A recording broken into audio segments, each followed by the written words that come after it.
My name is Troy Mann. I'm a structural engineer with the Structural and Thermal Systems group at NASA Langley Research Center.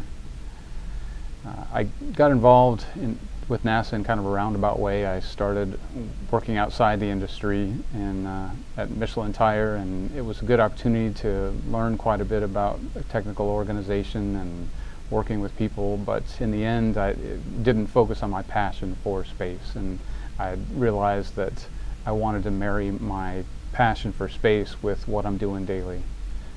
So I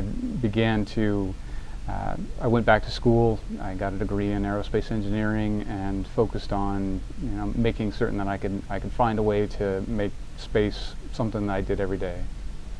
So I started with NASA as a graduate research and worked on a project where we were developing a plant growth system for the space station. As we get to longer and longer flights, we're going to need something to eat along the way.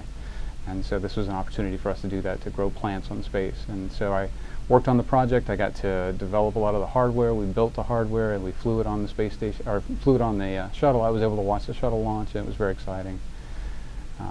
So from there, I've began my work with NASA as a researcher, as a team leader, and some of the fascinating projects I've had a chance to work on. I worked for a group where we were testing solar sails, and solar sails is kind of an interesting propulsion technology. It's really about the only way we can imagine at this point getting us outside the solar system relatively cheaply and quickly. And so we were able to test the largest solar sail ever deployed in a vacuum, and we did that. And we did dynamic tests and static tests, and got to work in the biggest vacuum chamber in the country. It was pretty exciting.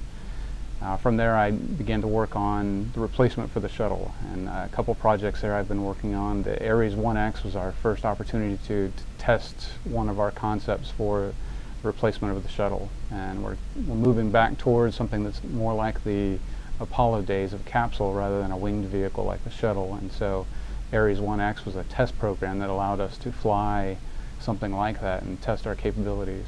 So at Langley, we worked on the crew module and launch abort system, the top of the vehicle. We built all that hardware, we developed it in-house, we shipped it to Kennedy, we did all the integration necessary to put it on board, and then we got to watch the flight, and it was a very exciting time. It was pretty cool to have my daughter on my shoulders as the launch is going up, and she leaned over and said, "Good job, Daddy." It was a nice moment.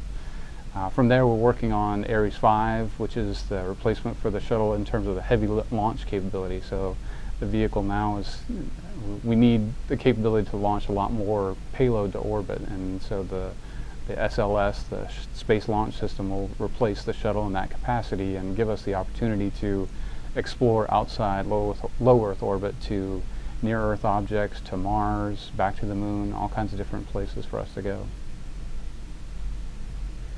Some of the most exciting aspects of my job are not only the projects I work on, but the people that I get to work with.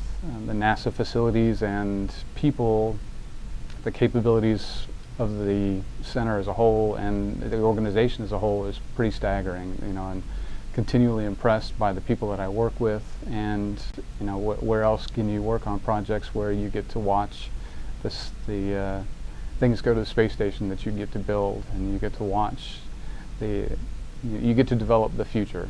And that's some of the most exciting parts of my job, are working on things where I get to focus on developing the future.